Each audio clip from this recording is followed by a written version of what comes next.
What up, everyone? Welcome back to Week by Week. I am your host, Mr. Logan Lightfoot, joined by my other host, Mr. Tyler Belcher. Yes, sir. It's been an interesting last couple weeks of football, especially since the last time we uploaded. And we'll give you a rundown, brief rundown of some stuff we're going to talk about today, and then we're going to hop into our first topic. So, number one, we're going to talk about Brady. Tyler wants to talk about the Bears. We're going to bring up the Brian Flores situation, but we're not going to get too in-depth with it. Joe Burrow, the Super Bowl, and then, of course, there's some rumors going around the league that the Niners are actively looking to trade Jimmy Garoppolo. So, let's hop into the first topic today. Tom Brady, 22 years. Nothing but respect. The GOAT. The fucking GOAT. Undebatably, the GOAT. The GOAT of any sport, may I remind you. Yes. Nobody will ever do what Brady did. There will never be another Tom Brady in any sport. But Agreed. And you may call me crazy, but I think like the closest thing to him in any sport, like just longevity wise and age, is LeBron James. LeBron James is he's 37 years old and he is still playing like he's 27. Yeah, performing at the age I agree with, but Michael Jordan's my GOAT, and I know he's yours too. Yeah, no, he Michael Jordan. We're not a basketball podcast, but this is an interesting topic. Yeah. But we're not gonna drag this out. But yes, Michael Jordan is my GOAT. Michael Jordan's the GOAT. LeBron is the best player, if that makes sense. Yeah. But anyway, so of course, you know, as everyone knows, a couple days ago, Adam Schefter broke the news that Tom Brady was retiring, and then Brady's agent came out and said Tom Brady has not said that yet. So Tom Brady made an Instagram post. It was around midday, kind of caught everyone off guard. Not that we kind of weren't expecting it, to be fair, but kind of caught everyone off guard. So I'm going to pull up this post right now, just read a little bit of section of the post, not going to read it all, but... Well, I was a little surprised by the timing of it. I thought it would take a month, I'll be honest. I thought he'd wait till at least after the Super Bowl. But, so Tom Brady dropped this legendary quote for us. He said, "I've always believed the sport of football is an all-in proposition. If 100% competitive commitment isn't there, you won't succeed, and success is what I love so much about our game. There's a physical, mental, and emotional challenge every single day, and that has allowed me to maximize my highest potential, and I've tried my very best these past 22 years. There are no shortcuts to success on the field or in life." And then he ended that off basically with just saying, "This is difficult for me to write, but here it goes. I'm not going to make that competitive commitment anymore. I've loved my NFL career, and now it is time to focus my time and energy on other things that require my attention." So... When all this first started, you know, this has been a thing for the last 4 or 5 off seasons, Brady retirement rumors. So, of course, you know, I mean, you know, what was everyone's reaction? Like, Tom Brady ain't gonna retire. Like, this has been rumored for the last, 4, 5, 6 years at this point? Yeah. Brady's not gonna retire. And I would really say that second to last year in New England's when it really hit. I think it started to hit after the last Super Bowl he won in New England. I think that's when it started to hit. And then everyone was like, you know, Brady might go out on top. He might just call it quits. And was it the Rams Super Bowl? The Rams Super Bowl. Yeah. That was in 2017, I think. But that was I think it was 18. I think Eagles were 17. Eagles were 17. I don't know, something like that. But anyway, I kind of thought that's what started it. You know, everyone talking about Brady retiring, and of course Schefter broke the news, and we kind of had to wait a little bit. But Tom Brady did make it official. So we just want to say, or I just want to say, and I know Tyler will have his own thing to say. Salute to the GOAT, undisputed GOAT. There will never be another. Yeah, love him or hate him, he's the GOAT. You know, I was privileged growing up watching him. I know he won a lot, but there will never be another player like Tom Brady, and I have nothing but respect for him. I agree. It's truly been amazing, like to grow up watching him, And watching a bunch of other guys got to watch. I can remember watching the tail end of Peyton Manning's prime and Phillip Rivers and all those guys that came from the 2000s. But it's crazy to me, and it really puts it into perspective. Eli Manning posted a video on Twitter, just congratulating him, and it really put it into perspective for me. So Eli Manning said that Tom Brady won. He remembers watching Tom Brady win his first Super Bowl when he was in college. Okay, That's crazy. and then he watched Tom Brady win his last Super Bowl after he was fucking retired. That's just crazy. If that just doesn't tell you how long this fucker has been dominating the league. And I was so happy when Tom Brady fucking left the AFC. So happy. But, it truly, football, it will not be the same without Tom Brady. It will not. It won't. It's going to be weird. I'm going to miss him. I am a little bit sad that he retired. But, is there anything else you want to throw in about Brady? Yeah, just nothing but respect for him, and I really hope for the best for him. Love him or hate him, he's amazing. He's the GOAT of any sport. I think he mainly just said that he wants to be a dad. He wants to, and it's hard to be a full-time dad when you're Tom Brady. Yeah. Really Plus, this man still had about a solid 4 or 5 years of football left in him, probably even longer. Brady. This man probably could play till he's like 50, 55. Brady could play till he's 50. I have no doubt about that. Brady could play till he's 50. And I mean, this dude's probably either going to be the MVP or the MVP runner-up this year. Like, he was balling at 45. That's crazy. But so that's just a little, thank you to Tom Brady, legend. The Bears, Tyler. Just Eberflus. All right, I'm going to start off with polls. I'm going to just listen to you talk. So obviously we had the search team, consisting of Bill Polian, Sue Campbell, George McCaskey, Ted Phillips. I don't know, I'm forgetting the name, but yeah, I wasn't really optimistic, and I was really big on polls after I started hearing about him. He was with the Chiefs for 13 seasons, I believe. He was with there when they were losing. He was with the Alex Smith days, and obviously he was the director of scouting whenever they drafted Patrick Mahomes. So I'm pretty optimistic on him. He wants to build through the draft, and the head coaching hire was actually his hire. I know some people actually think that it was all McCaskey, but yeah, McCaskey and them did interview some people, but this was a Poles hire. But anyways, so at first I wasn't really big on the hire. I thought it was just an average hire. I kind of thought we could have done better. But kind of seeing the press conference and the way they laid out the plan, I loved it. They were in depth. They have a plan. They're not wanting to go into a rebuild, kind of like a retool. But you and I would agree with this. The Bears could contend with the right pieces and the right coach. I don't think that's far fetched at all. About that. Yeah, that's not far fetched at all. Yeah, so I don't hate it. And Eberflus has this mentality of, I have it right here. Eberflus vowed that the Bears will be known for relentless effort and hustle. And kind of brings me back to the days with Peppers, Lance Briggs, Brian Urlacher, Peanut Tillman. But like really just taking the ball away and being a really relentless defense. Like it was great those days. And actually it wasn't really great, but it was good defense. I'll say that. Great players, Hall of Famers. They're great. But anyways, these past 4 years of Matt Nagy, we lacked the discipline. We lacked changes, during the halftime, and it really showed during the Packers game whenever, we had those big return from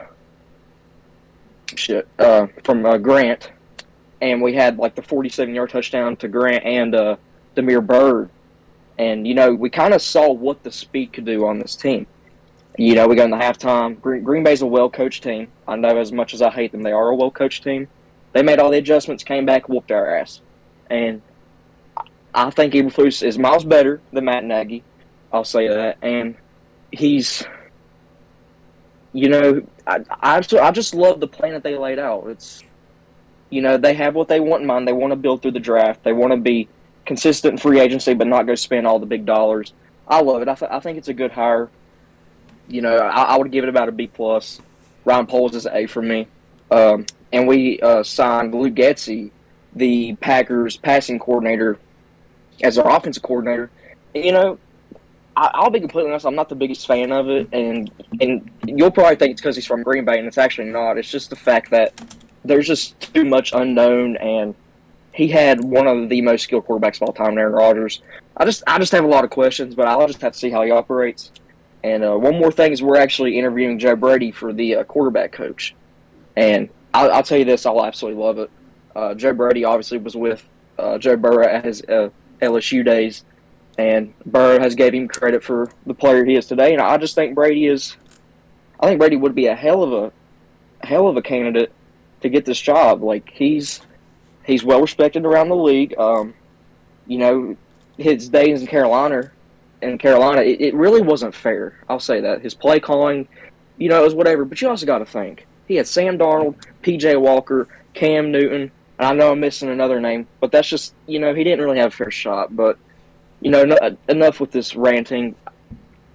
The hire has really grown on me. I like it. I'm very optimistic about what this team can be. And I just can't wait to see what's in store for us. I really have some high hopes. I'll be completely honest. I think Eberflus is going to be a great coach, and I think Ryan Poles will be a great GM as well. And I will tell you this. This is my opinion. In the next 3 to 5 years, we will have a top 5 offensive line. I truly believe that. I think that. I think that's a stretch. I do. Well, the only reason I really say that is because of what Ian Cunningham, our assistant GM, who we hired, and what Ryan Poles are really known for, and that's for scouting offensive line. Right. And I know how they really addressed it in Kansas City. Oh yeah. Especially after that Super Bowl, that O-line got completely redone. Yeah, and it was good. It does seem far-fetched, but I really do believe that just because of how they really value offensive linemen. And that's something you didn't really see with Pace or Matt Nagy or really just anyone prior to the new candidates or now GM and coach. Let's not forget how good Creed Humphrey's been this year as a rookie. Literally one of the best centers in the league. Yeah. So, it does seem like a stretch, but I'm going to be honest. We saw it in Kansas City. I think we're going to have a top 5 offensive line in 3 to 5 years. I really do. But that's really all I got on the Bears. I think it's a great hire. Now seeing what the press conference is and what their plans are. Love Poles. I have to see on Getsy. But yeah, I have some optimism, and I can't wait to see what we have in store for us. I was telling you last night, and I'm not a Bears fan, so this is from an outsider looking in. I give the Eberflus hire a C right now, just because Eberflus was in Dallas during Dak's. He was the passing game coordinator during Dak's. He was actually the defensive pass coordinator. I actually read up on that. He was? Yeah. Okay, well then what I was going to say is completely irrelevant. Anyway, I gave it a C. There's some things that I like about him. I don't know if I like you guys going after another defensive-minded coach. I really think y'all should have got an offensive mind in there. Just because the Bears have been always known for their killer defense, literally, and I just would have liked to have seen an offensive guy getting there to work with Monty and Justin Fields and Mooney and. I don't know, maybe try to persuade Allen Robinson not to tell the organization, go fuck yourself. I was leaning the same way until I really just read on, you see guys like Bill Belichick's like the first name that comes to mind with, being the defensive guy. You can have these defensive guys and still have a really good offense. You just have to get the right OC. Yeah. And the thing, another thing too is, if our offense does explode somehow, then, he's probably going to get poached by another team to be their head coach. And that's the one thing that really scares me. But if we bring a guy in like Joe Brady to be the quarterback coach, and he can fill those shoes, then I'm gonna be happy. I'll be completely honest. I will be happy. So, yeah, I gave it a C. There's things I like about it, and then there's things I don't like about it. It was a C for me until the press conference. I'd say right now it's like a B plus. I did love the GM hire. I think that is a money move for you guys. I really do. Mm. So if you're ready, so I'm gonna briefly address the Brian Flores situation. I'm not going in depth with it. I'm not sharing my opinion. None of that. Because this is not a politics podcast. It just happens to relate to football. So I'm going to bring it up.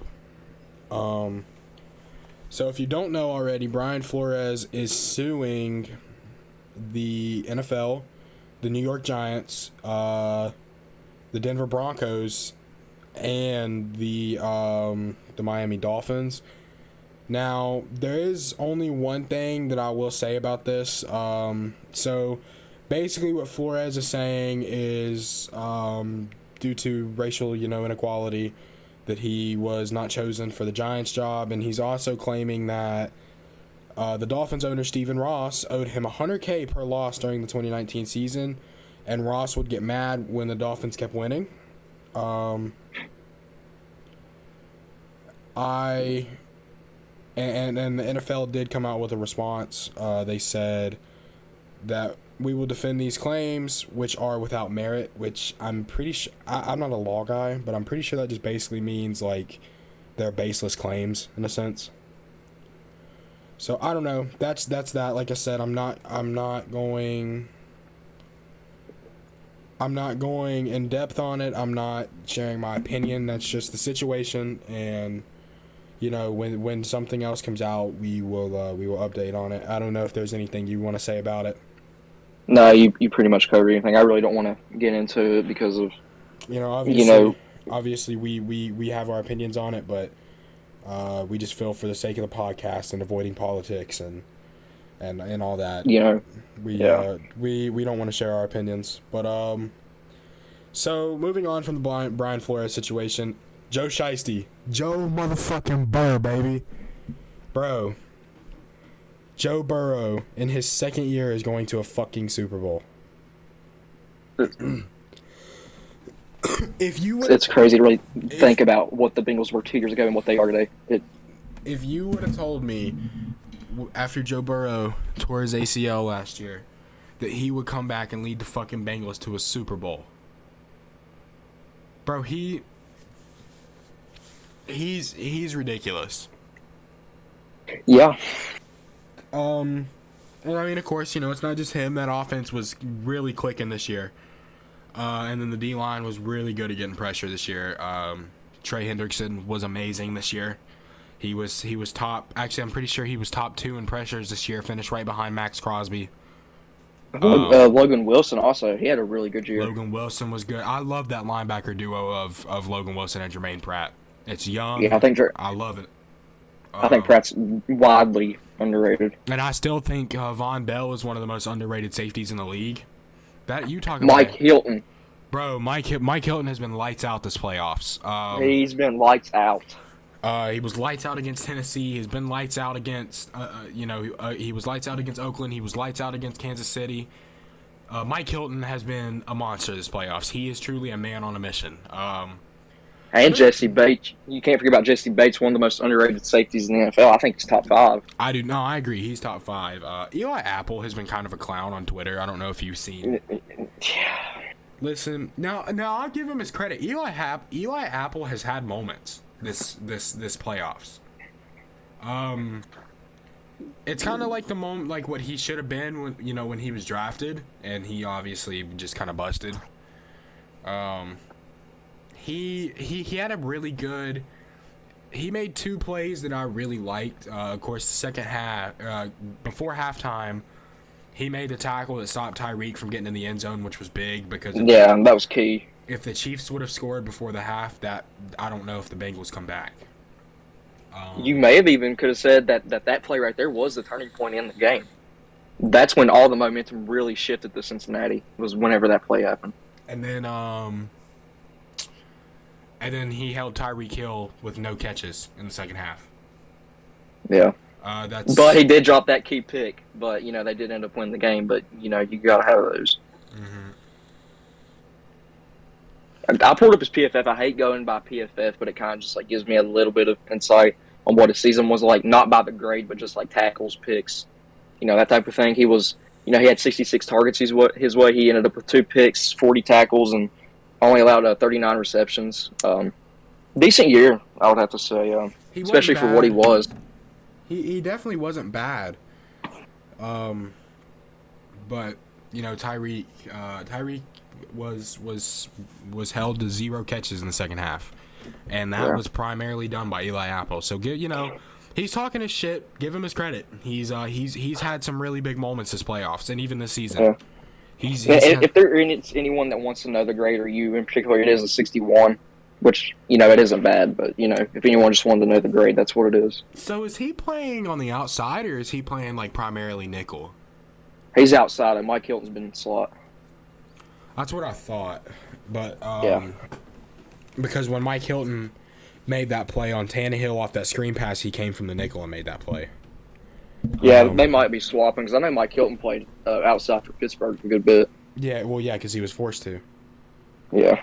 But, that, Eli Apple's been talking his shit, but, give him his credit. I mean, he's had his moments, and, hopefully, I don't know, him and Cooper Kupp will be an interesting matchup. Because Eli Apple's going to talk shit. Because it seems like that's just what he likes to do. I swear I've never heard this man talk shit until this one game. I haven't either. And then when they beat Tennessee, he just, I don't know. But that AFC Championship game was really good. Von Bell made that huge pick to start off overtime, and then of course the Bengals went down and Big Nuts Evan McPherson sent them to the Super Bowl. And then on the other side, the NFC Championship, that was another good game. It ended with Garoppolo pulling a Carson Wentz. I mean, yeah, you can't really blame him because he was just trying to make something happen, I guess. Yeah, he was getting chased down by Aaron Donald. But he was just trying to make something happen, but that was terrible. I mean, he threw it right to him. I don't even know who picked it off. Shit, who did pick it off? I don't really remember, but yeah, I don't know who picked it off, but I mean, he threw it right to him. I'm going to give Jimmy G his credit though, because I know a lot of people kind of like to shit on him. I don't think he's an amazing quarterback, but he wins. I'll give him that. He wins these games, and you could say it was from the defense, but especially during that Super Bowl year, I think it was like 27 touchdowns and 7 picks. He's an average to above average quarterback, and he can win some games. I'll be completely honest. Some people treat him like he's a terrible quarterback, and he's really not. I'll be completely honest. He's not. I seen a funny ass tweet someone made. It was an hour before I think it was around like the third quarter, and someone tweeted, Jimmy G wants to throw a pick so bad right now. And then after he threw that pick that lost them the game, so they just said, there it is. It was really funny. But what we're going to do now is we're going to take a brief break. We'll go grab a bottle of water. We're going to kind of rejuice, and then when we get back, we'll talk about the Super Bowl. All right, so it is officially Super Bowl season. It does suck that we have to wait 2 weeks before there's more football, and after that 2 weeks is over, football's over. That really makes me sad. Yeah, me too. So the Super Bowl, some expectations. You mentioned to me you think Jamar Chase is gonna have a quiet game. Why? I really want to know. It's really just depending on where he's playing and if Ramsey's on him. Which I kind of think throughout most of the game he will be on him. And I think it's undisputed that Jalen Ramsey is a top 2 corner in the NFL, if not 1. Which I think he is. I still think he's one of my books. I'll be completely honest. I still think he's number 2, I don't think he's going to be like. Yeah. But anyways, I could see Chase having like a 4-catch, 40, 50-yard type of game. I don't think he's going to be shut down. But if Ramsey's on him, I could see him going quiet, and I could see guys like T. Higgins or a guy like Uzama, who's more if you know, like Is a he check gonna down, be getting back 7, for 8 the Super receptions. Bowl? I think it's questionable right now. But if not, they have Drew Sample, who I think is a solid backup. Yeah, I agree, but he's not the safety net that Uzoma is. No, he's not second net, but it could be worse. And you also got Tyler Boyd, who's really underrated. I'll just be honest. I don't expect there to be much of a run game from either teams. Cam Akers has flashed since he came back, but he had some pretty key fumbles in that Tampa Bay game that it ended up essentially leading to them coming back. I got to give him his credit though, coming back as early as he did with the torn Achilles. That's just crazy. And he's looked okay. Like I said, he just had some problems holding onto the ball. I think he fumbled twice in that Rams game. Yeah. In that Buccaneers game. He's had some problems holding onto the ball, but I mean he's looked okay. And I think Sony Michel, he's been on this stage before. Use him. He has the experience. Get him more involved. Yes. Have to. See, it disgusted me that Sony Michel in that Buccaneers game was literally just waiting on the bench, and they were still using Cam Akers, who had already fumbled and wasn't playing that good. Yeah, I'll be honest. I am a huge Cam Akers fan. I think he's going to be a stud. I am too, but Sony Michel has been in this situation before. Yeah. Plus, experience goes a long way, and the crazy thing is Matthew Stafford, who in his 30s. He has just as much experience as Joe Burrow does, who's in his second year. Poor Detroit. I mean, that's the truth. Yeah, you're not lying. That one bit. That is the only thing that but one thing that like the Rams team does have is most of the guys were on that team that went to the Super Bowl, so they've been in that situation before. I want to mention this. AJ Green just left, and his team's in the Super Bowl. I know, but it's crazy to me. It's honestly mind blowing to me that Matthew Stafford and Joe Burrow literally have the exact same amount of playoff experience. Yeah, it's crazy to really think about. And it's sad. It's sad. And honestly, this is one of those times where normally there's a guy that I'm pulling for heavy in the Super Bowl. Like last year, I'll be honest, I was pulling for Brady. I wanted Brady to win it. I was too. The year before, I was pulling for the Niners. I wanted to see the Niners beat the Chiefs. Me too. But this is one of the years where I'm okay with whoever wins. I am too. I would be so happy to see the Bengals finally do something fucking right for the first time since the 80s. But I would also be so happy to see Matthew Stafford get a ring. Yeah, I mean, I'll be completely honest. I'm kind of rooting a little bit more towards the Bengals, but I love Stafford, and I would love either team. And I think this is one fun Super Bowl. I think, to be completely honest, I think honestly, a lot of people are feeding into the hype, and most people want Joe Burrow to win just because of the hype. And I think I'm gonna feed into that hype too. I really would like to see the Bengals win it. I would. I think I just love their team. It's just so fun, so young to see a team like this in the Super Bowl. It really is. Yeah, it's not something you see a lot with how young the Bengals are. No, it's not. But I think, I think I am pulling a little bit more for the Bengals. I am, but I'd be okay with whoever won. So with that being said, who's winning it? No matter who you're rooting for, who's winning it? Your prediction. I've picked against the Bengals in every fucking round. And look at where they are. I did in the Tennessee round. I actually picked them in the Kansas City round. I did not, and I didn't pick them in the Raiders round. Man. No, I did pick them against the Raiders, but then I didn't pick them against Kansas City or Tennessee, and look at where the fuck they are. They're in the fucking Super Bowl. And I don't know who's opened as the favorites. I have no idea. I would assume probably the Rams. I would think. I don't know though. I would say Rams by not much. I don't know, but I don't, dude. It's so tough. I think. I don't think either team is gonna have much of a run game. I don't think Joe Mixon's really gonna be able to get it going. He couldn't get it going against Tennessee's D line, and it's gonna be worse against Aaron Donald because Aaron Donald alone is better than Tennessee's D line. And the Bengals O line is not good.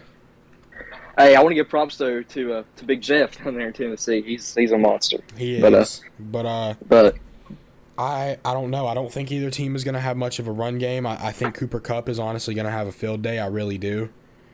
I think Cooper Kupp's Yeah. gonna have a really good game. A bad game for Kupp's like 7 for 91. That That's game, awesome. that game against Tennessee was a bad game for Kupp, and I think he had 12 for like 90 something.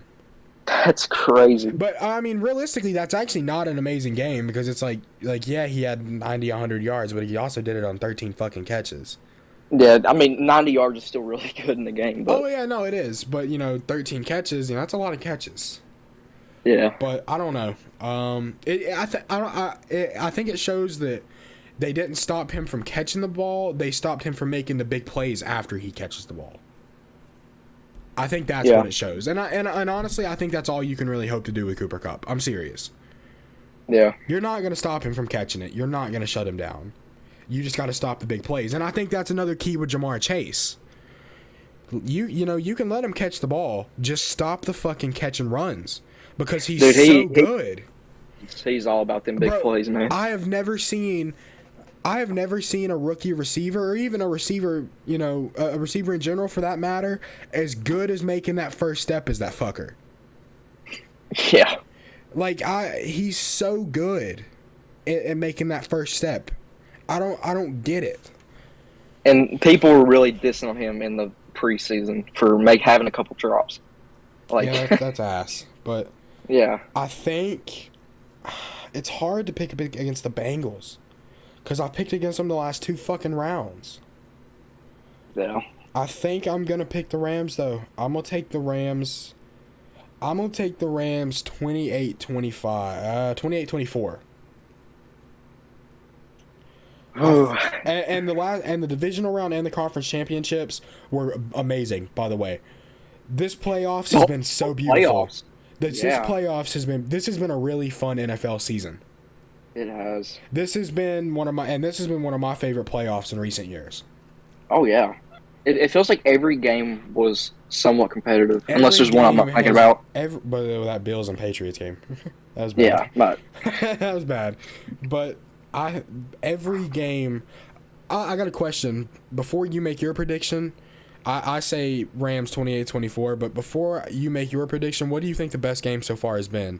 It's got to be that Bills and Chiefs game, right? Yeah. Yeah, Bills and Gotta Chiefs. Be. That game was crazy. The AFC Championship was so, what the hell? It was good, but I guess it kind of just depends on what you value these days. And I know today's league's more of an offensive league, and man, Josh Allen and Patrick Mahomes just going back to back. It was kind of crazy. Back and forth. That was the definition of a shootout. Wild. That was the definition of a shootout. I personally was intrigued by the Packers and 49ers game. Yeah, because the Packers lost. No, it's more than that. Like, I do say some biased things on this podcast. Mainly it's a joke, but I try to keep my serious responses non-biased. But I'm kind of an old head when it comes to things. You know it. I just seeing the way both of those defenses battled. I loved it. I absolutely loved it. And then that blocked punt for the touchdown, that was crazy. So I would say for me, it was that Bills and Chiefs game, and then second for me was that Packers and Niners game. Those games were crazy. All right, so hit me with your Super Bowl prediction. I say Rams 28-24.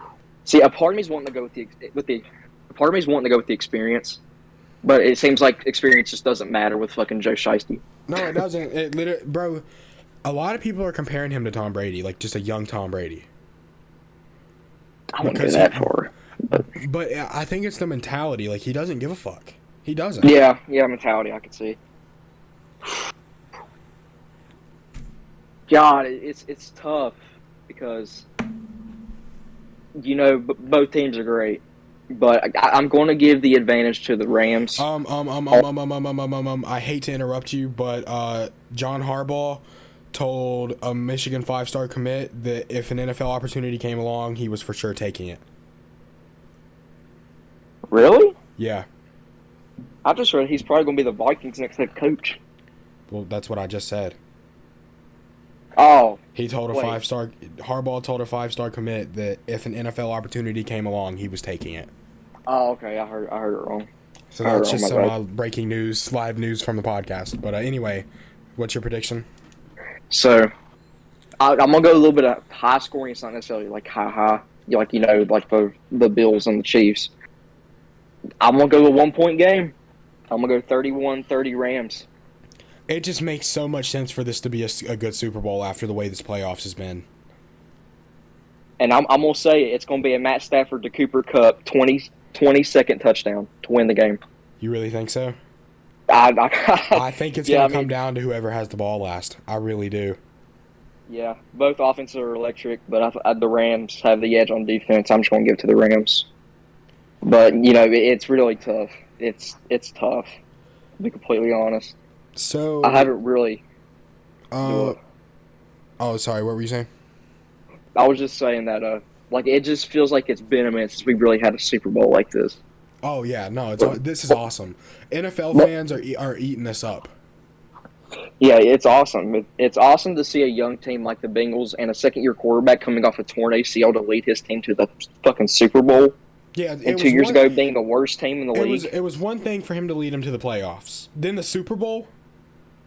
Yeah, and he's in a division with, I know the Browns, just disappointed once again, but, they're a decent football team.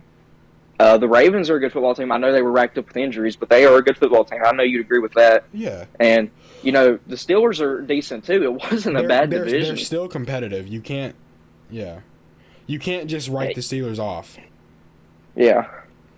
So, but with wrapping up the Super Bowl, so I think we're both picking the Rams. Of course, I guess we'll come back to that after the Super Bowl and see if we were right. Briefly, I want to talk about the Jimmy G trade. Just briefly, it was announced today that the Niners are actively looking for Jimmy G partners. I'll just be honest. I think the immediate front runner for Jimmy G is Green Bay in an Aaron Rodgers Jimmy G trade. I do. That is just my immediate front runner. Some other teams that I could maybe see, I could maybe see Jimmy G in a Broncos uniform, but I don't really think it's an upgrade over Teddy Bridgewater, I think, but I don't think it's a big upgrade. I would say the Saints, depending on what Jameis does, but they just can't afford it. Yeah, they can't afford it. I honestly think Tampa Bay could somewhat be an option with Brady retiring. It's still a pretty damn good roster. I don't care if Brady's there or not. It's still a good roster. That's what I'm saying. So, I could also see, I could see maybe Carolina getting in on the sweepstakes a little bit. Those are just some teams that come to mind right away. I'm gonna throw in a little dark horse. If Baker Mayfield leaves, I could see Cleveland. I could see that. If something happens to Derek Carr. If he leaves, I could see the Raiders emerging as a dark horse. Kind of off topic, I want to see Derek Carr in Cleveland so bad. I do too. I'm all in on Derek Carr in Cleveland. I love the idea of it. They're an immediate contender if Derek Carr goes there. Yeah, Baker's not the guy. I'm sorry if you're a Baker lover, go watch the film. Watch the film. Do you think maybe Pittsburgh could be somewhat realistic for Jimmy G with Big Ben retiring? I'm gonna say no. I agree. I right now my top 3 front runners would probably be the Packers, the Panthers, and the Buccaneers. I think that's my top 3. I would say my top 3. I'm gonna go Denver at 1. Then I'm gonna go Washington. Then I'm gonna go Green Bay because Rodgers is so. I think Washington. I think that's Heineke's job. I really do. I don't know. I actually like Heineke a lot. He just. He started off. He's just decent. Yeah, he's not amazing. He's just decent. I think Jimmy G's just an upgrade. I'll be completely honest. I just say no to Denver because I do think he's an upgrade over Teddy B, but I don't think he's that big of an upgrade.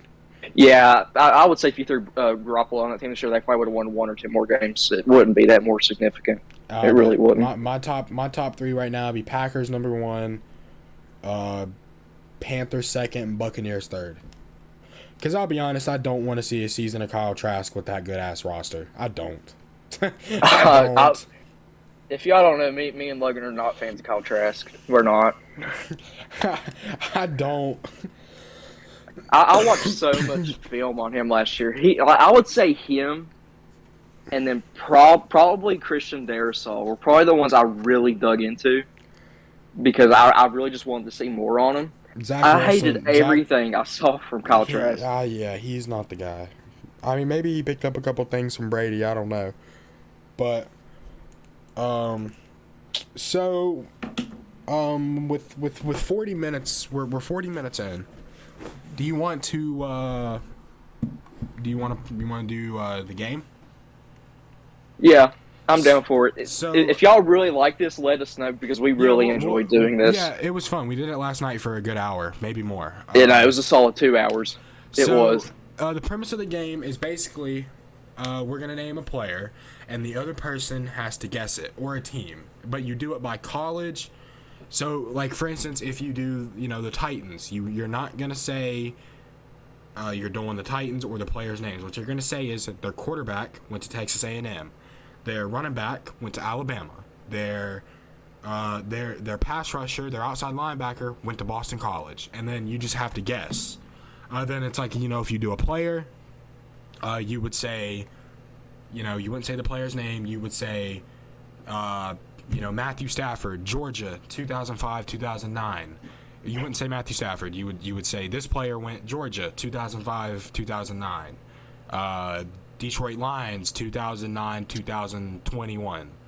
2021 present, Matthew Stafford. Or, I'm stupid. 2021 to present, Los Angeles Rams. So that's the premise of the game. So we're gonna do a player and a team each. Is that all right with you? Yeah. So I kind of want to start off with the teams. Is that cool? Yeah. So do you want to go first? Yeah. All right. All right. So here's my team to start off with. Okay. At running back, he went to Alabama. Wide receiver 1, he went to Toledo. Wide receiver 2, he went to Notre Dame. And I'm going to throw this guy's tight end 1. He went to Penn State. And then their best defensive players. Where's he at? Okay, there he is. One of them went to Ohio State. Okay. Notre Dame. Okay. Well, that rules out who I was going to say then. Fuck. Okay, there's 4 guys on defense I want to name. Okay. The other one went to Alabama. Oh. And the other one went to Wisconsin. All right, so I know who the team is. Who? Pittsburgh Steelers. I kind of thought I picked a good one. Yeah. All right. Yeah. All right. You ready? Yeah. So, this team, I'm not going to give you their quarterback because it would limit it a lot. Yeah. So, their tight end went to Ole Miss. Their Ole Miss. wide receiver 1 went to Northern Illinois. Who can I give you on defense? All right, I know I can give you on defense. One of their best defensive players went to USC. USC. Another one of their receivers their receiver 2 went to Oklahoma. And then their receiver 3 went to Florida. So where'd their wide receiver 1 go? I think Northern Illinois. Northern Illinois. I can give you their running back if you want. Yeah, running back. Running back went to Penn State. Saquon Barkley? Yeah. No, New York Giants? Yeah, you got it. Damn. All Okay. right. All right, hit me with your player. Okay, let me get pulled up. Okay, this one's kind of different than what I read last night, so it might take me a second. Okay, so he played college for where's that? At USC. Their tight end. He started off. Oh wait, I'm stupid. I'm sorry. Sorry. He started off with the Jets in 2015. Okay.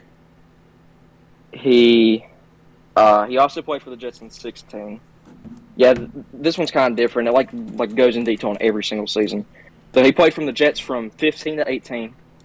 Okay. And he's been on the Giants since 19 to now. So USC. Yeah. Jets from 15 to 18. Yeah. Giants, and then the Giants till now. Yeah. If you want, I can throw you what round he was drafted. Yeah. Top 3 selection. A top 3 selection? Yeah. What about I kind of awards? think Has he been Pro Bowl? It doesn't really give me the awards on this one. Yeah, it's not giving me the awards on this one. Fuck. I'll go search it up though.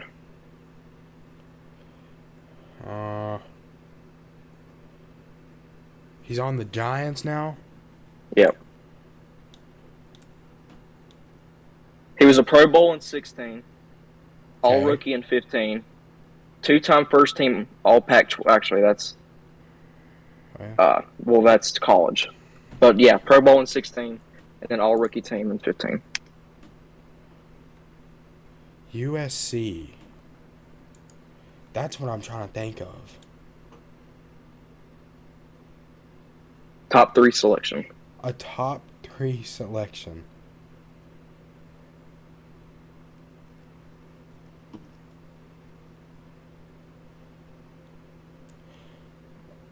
And if you want, I'll tell you offense or defense for your start. Give me a minute. All right.